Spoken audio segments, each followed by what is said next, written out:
From spooky legends past, down through generations, to haunted locations that hold a ghostly past.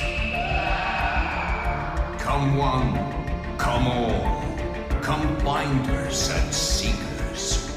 Hear the creepy side of NEPA.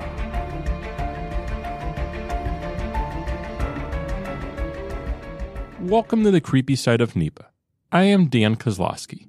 We have a great episode in store for you this evening, but before we get started, I'd just like to remind all of our listeners, if you haven't already or maybe you're brand new to the podcast, please like, subscribe, or follow the Creepy Side of NEPA on whichever podcast platform that you're listening to us on. And also be sure to follow WNEP's Creepy Side of NEPA on Facebook. That is the best way to always be informed on the latest show information. This evening, we're going to be talking about an event coming up in November, the Carbondalien Festival. This festival is celebrating a UFO event that happened back in the 1970s in Carbondale, Pennsylvania. Joining us tonight is Nicole Curtis, committee chairperson for the Carbondalien, and also Michele Bannon, mayor of the city of Carbondale. Welcome to the show. Thank you. Thanks for having us. So we are here with one of the co-chairs of the festival and also the mayor of Carbondale. So what do you guys have? Night for us. It is very exciting. We don't get out much. Well, I don't get out much. I'm sure Michele gets out more than me. So what do you guys have planned coming up? Oh my goodness.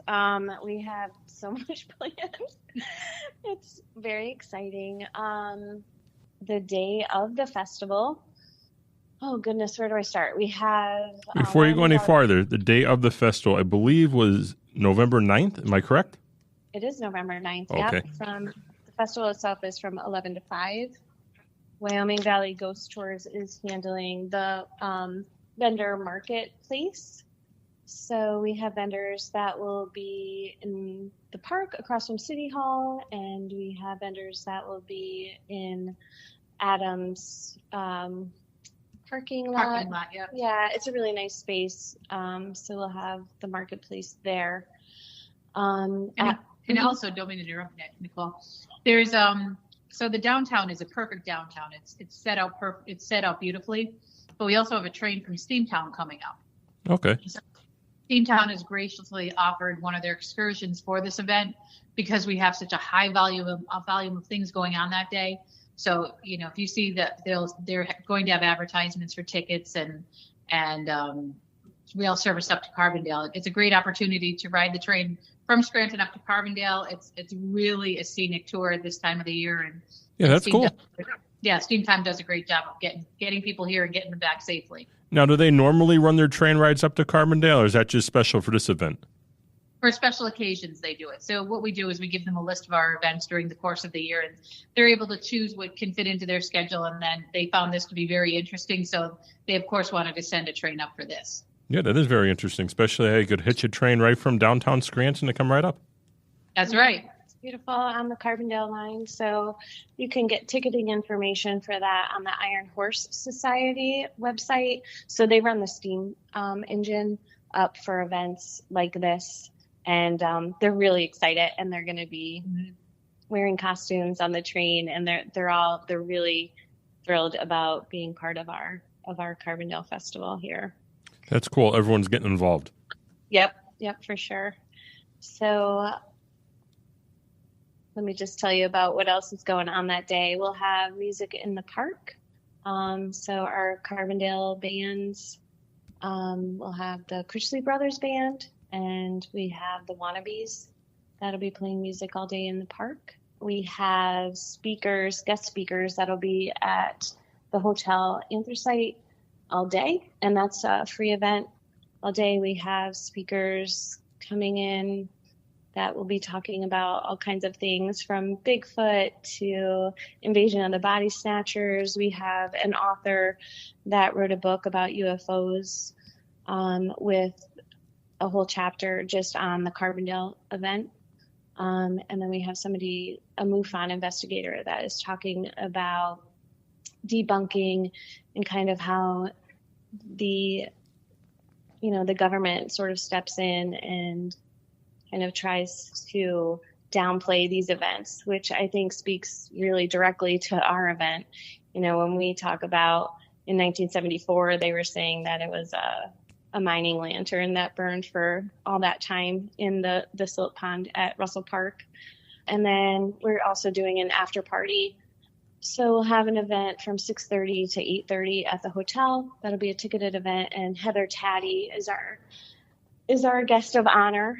She is a TV personality that is famous for her work. She's a Pennsylvania girl on Paranormal State and on Alien Highway. And she has a long list of things that she's done, not just with UFO research, but paranormal research as well. So we're thrilled to have her coming into Carbondale for the event. So it sounds like it's more than just aliens. It's sort of a paranormal event.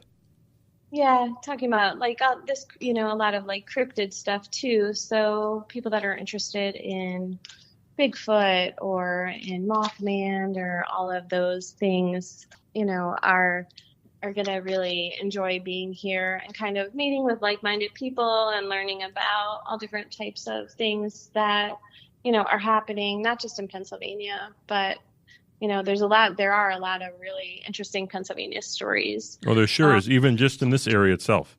Yeah, for sure.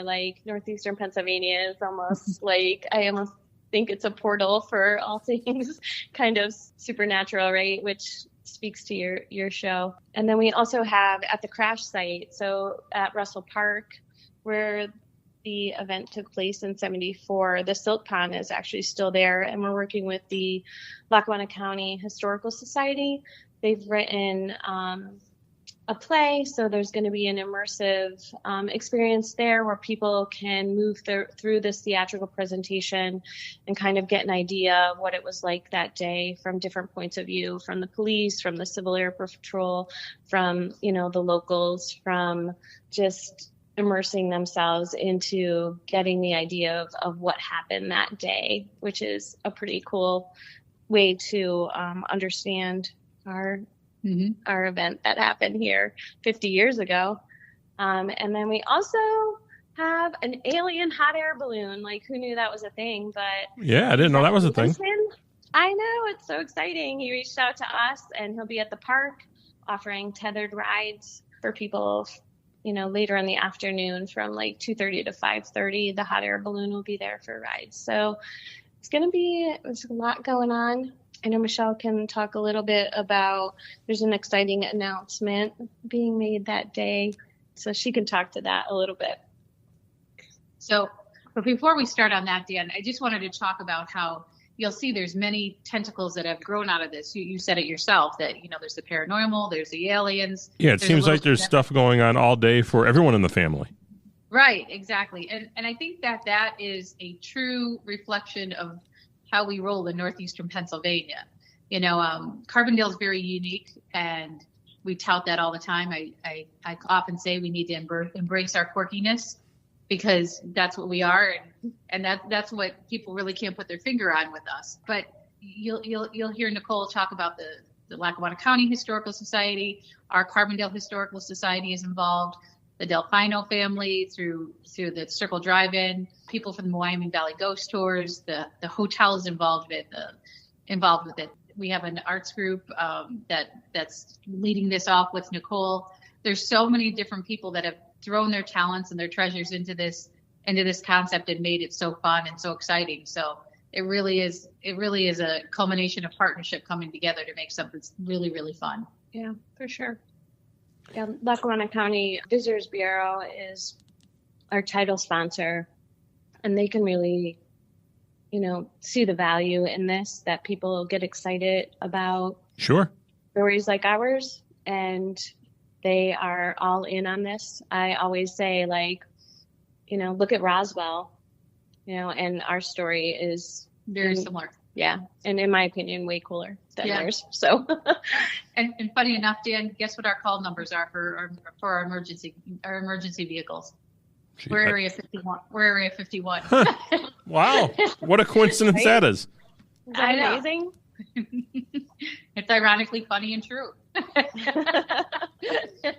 Even our fire department, right? On some of their badges have an alien on them. Yeah, our fire Area 51. Yeah, you got to embrace your history, and even though it's a little quirky, and everyone might not be on board, but still, it's something special that makes Carbondale unique. Right. Yeah, for sure. Right. And, you know, with people, we've gotten some great press from the Scranton Times from this, and just local channels. They've been wonderful with getting the word out for us. And as a result, the Penguins, they saw what we're doing up here. And in the years past, they've done Pittston with the pizza, and this year they want to do Us with the Alien. So they want to showcase the alien this year in their jerseys, and they're going to do an announcement that day. Isn't that cool? Yeah. So they're going to be with us as well. We're very excited about that. So it seems like everyone in the area is getting on board with this event. Right. Well, and that's who we are. You know, again, I say with every study that we do about, you know, the city just went through an exercise called Community Heart and Soul, and people really couldn't put their finger on a tangible aspect of why they love to be here. But when it all boils down, we're all in it together. We all act like a family. And I think that's what everybody wants to jump on board with and have a great time with. So far in this interview, we've been talking about the event coming up in November, but how about the event that sparked all this? What actually happened? That is so fun, that question. Well, It is. Funny enough, Dan, I live right, and we're from Carbondale, so we say back the street or down the street. Yeah, or back the park. Or back the park. I live right, I go back to the park. I go back to the park from where I live. So the day that this happened, it was my sister's confirmation party. And it was on a Saturday. And it was later on, probably about 7:30, and there was some commotion going on back at the park. And so my grandfather took us back, and people. So is this in the morning then? No, 7:30 at night. Oh, okay, at night. Yeah, so my grandpa took us back, but then it got a little rough because I was smaller at the time too. So, you know, it got a little wild. So he took us home. But what had happened was 5 boys, but only 3 came forward. There were 2 Lloyd brothers and Bobby Gillette. And they said that they were walking along. They were bored on a Saturday night, and they saw this big glowing thing coming across the sky from Salem Mountain and over Russell Park and into we call it the Green Lagoon now. It's actually just a silt pond from where they used to clean the coal, because there was a refinery right back there. Okay. And it went into there. So they went back and they looked at it, and they said it sounded like when you stick a cigarette into water. It's almost like that hiss. Yes, exactly. And they said that they could smell something funny, like when you turn a gas stove on. So, you know, they mucked around with it for a little while, but then they called the police. And at the time, Police Chief Kelly was out of the area, so Lieutenant Mitch Stadel was acting as the police chief at the time. So they came up, and they started noticing a lot of people piling in, and that was a time of CB radios. You know, back in the 70s, everybody had a CB. So they started getting people in. And, you know, Mitch started getting a little bit overwhelmed by the whole situation. By the way, I did work with Mitch for a little while in my tenure here at the city of Carbondale back when I first started. That's how long he was here. But he started calling people in to help him out with it, because he really didn't know what to do with it. So the crowd started to dissipate during the night, of course, because the water was glowing. The water was glowing. They say orangish white, but there was something in the pond and nobody knew what it was, and they were all afraid to go near it. Yeah, so I don't blame them. Yeah, exactly. So they called in, I think his name was Heinrich. He was a doctor, and he dealt with UFOs. And he came here, and they consulted with some other professors from Temple. So they started talking through the whole situation and seeing what they should do. And what they did, I'm just looking at some notes here. They said they sent everybody away for the night, but of course there were still people around. So about 3:30, 4 o'clock in the morning, about 6 to 8 hours later, it was still glowing, and then it started to fizzle out in color. So at that time, there was a guy down in Allentown who just started getting involved with UFO things.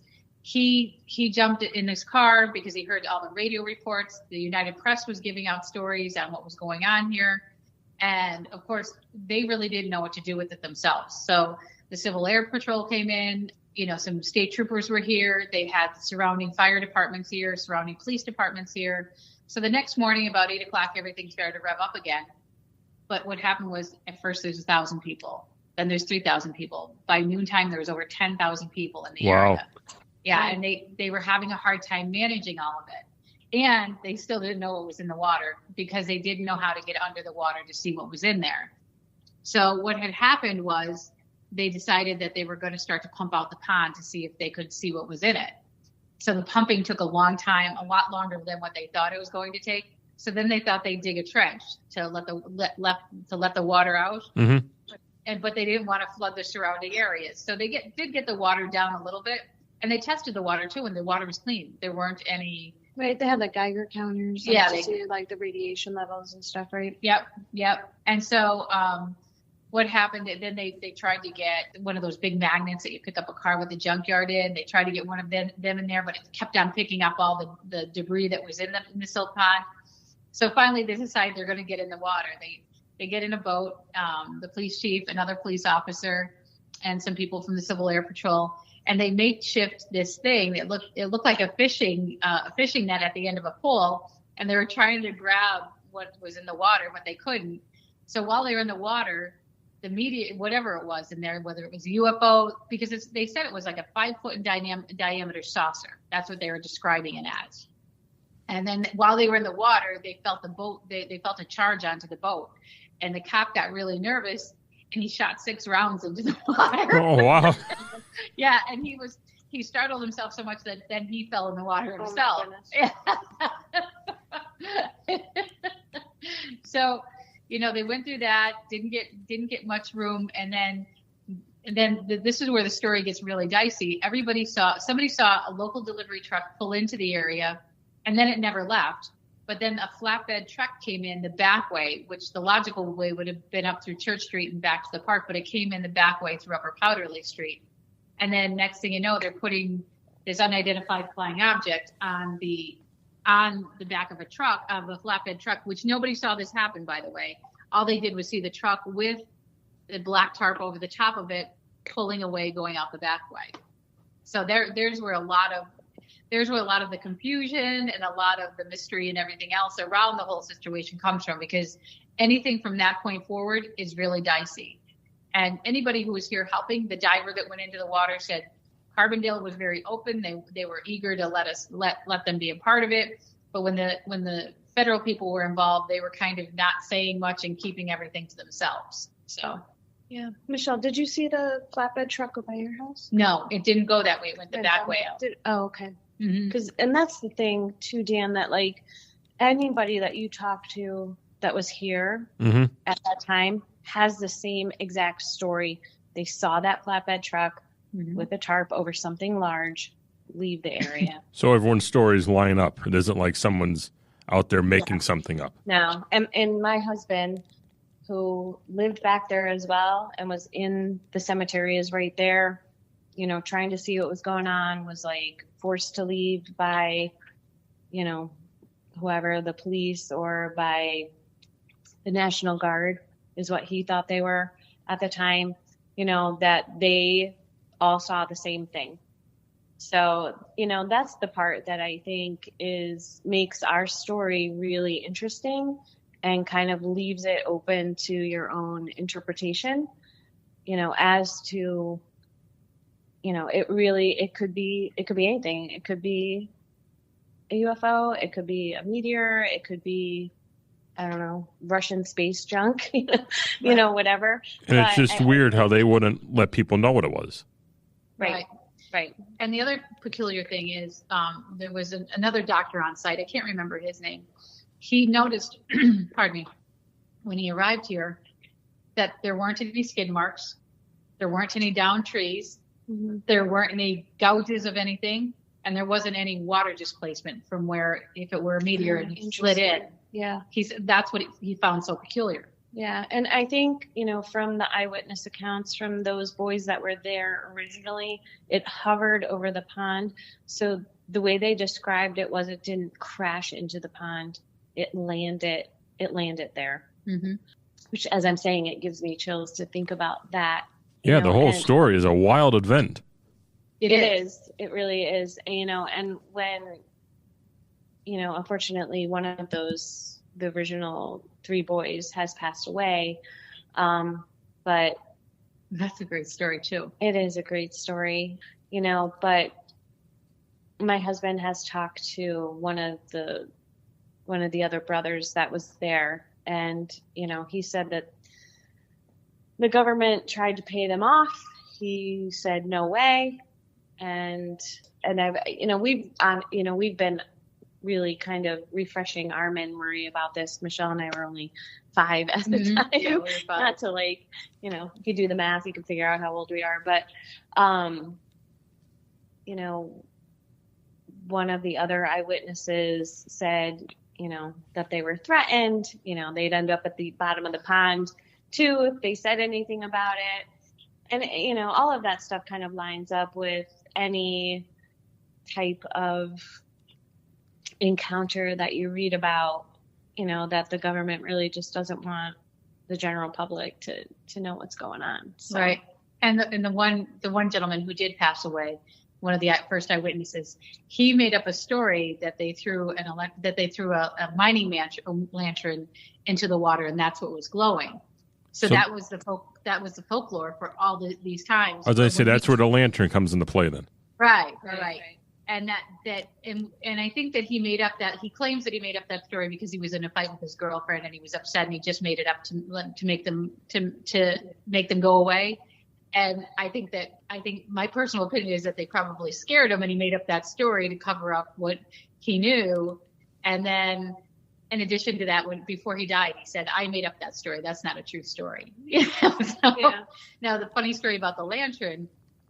So they did retrieve the lantern from the lagoon, and they must have given it back to the mayor afterwards. Her name is Charlotte Morrow. The mayor at the time was Mayor Kaufman, but Charlotte, when they were cleaning out evidence and things like that, Charlotte went up to our historical society, and Charlotte was she was a tiny little thing, but she was bigger than life. She was very, very loud and vociferous, and she was a great lady. And she just went upstairs, peeked her head around the corner to Dr. Powell, handed him a lantern, and walked away and didn't say a thing. Because she wanted him to have that piece of lore. So he still has it upstairs in the cases as a mining lantern. He knows what it's attached to, but you wouldn't know that unless he told you that. Right. A big piece of Carbondale right there. Right, exactly. So after years of doing this show, I heard bits and pieces of that story, but that is more wild than I imagined. And, we're from the belief that we don't know what it was because we don't know facts. So, I tend to deal in facts all the time because people take what you say as gospel truth. But we're just telling you all the angles that we've heard and things that we've seen and personal accounts of it. So you really don't know what happened there. Yeah. We don't. And I think for us too, I think we would just want to pay tribute to the fact that something really cool happened here. Right. And I think for a lot of years, people always say like, oh my gosh, why didn't I ever hear of this?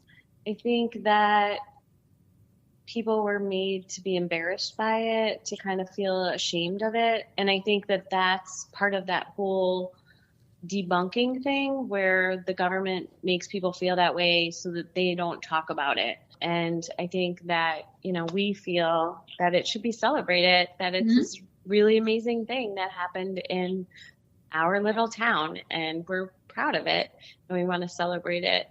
And I think that's, that was the reason for the festival. Mm-hmm. Sure. And this marks, I believe it was 50 years since that event? Yeah. 50 years. Wow. Yeah. I know. How old are you, Dan? I am 34. Oh my gosh, Dan, you're a baby. So this was before my time. Before your time, but and it's just interesting. And I think the way that this has grown since we decided to do something to celebrate 50 years, if there's a lot of dots that have been connected that people have seen, saw things that night, all the way from Scranton through Dunmore, all the way up over, Route 6, really just coming over the mountain, and that there was something happening that night that a lot of people witnessed. Yeah, when you have that many people backing up the same story, it makes you think there really is something there. Right. Yeah, right. For sure. It would explain a lot with us too. Yeah.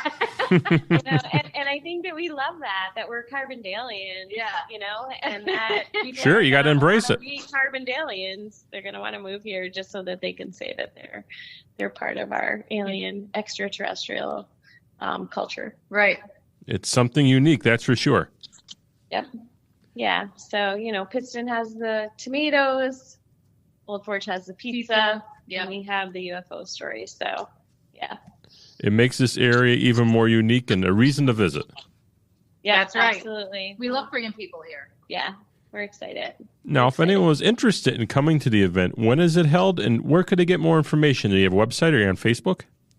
Yep, all the things. So November 9th from 11 to 5, and then the after party is from 6 until 8:30 at the hotel. The festival itself is downtown and then also back the park at Russell Park. We will have a shuttle from Main Street in Carbondale up to the park, and you can get more information at our website, which is carbondalienfestival.com. And then we do have Facebook, same tag as that, the Carbondalien Festival, and Instagram as well. But most of the information as far as like links and for all of the events for the day would be through our website. So even like ticketing for the Extraterrestrial Express coming out of Steamtown, or ticketing for our after party, you can get that all on that website. I'd like to thank both of you for joining us tonight. It definitely sounds like a great event, and I like the name, the Extraterrestrial Express. Yeah. We're creative. It takes our great history and mixes it with the fun stuff. Dan, thanks for having us. Thank you for joining me tonight. I hope you have a great night. Yep, you also. Thank you for listening to the Creepy Side of NEPA. I hope you enjoy this final week of October. We'll be joining back here 1 week from tonight for another episode. But until then, enjoy the Creepy Side of NEPA. This has been the Creepy Side of NEPA. If you have a spooky story that took place in northeastern or central Pennsylvania, send it to ghost@wnep.com for your chance to share it on an upcoming episode. We're dying to hear from you.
Coming up this Thursday on the Creepy Side of NEPA.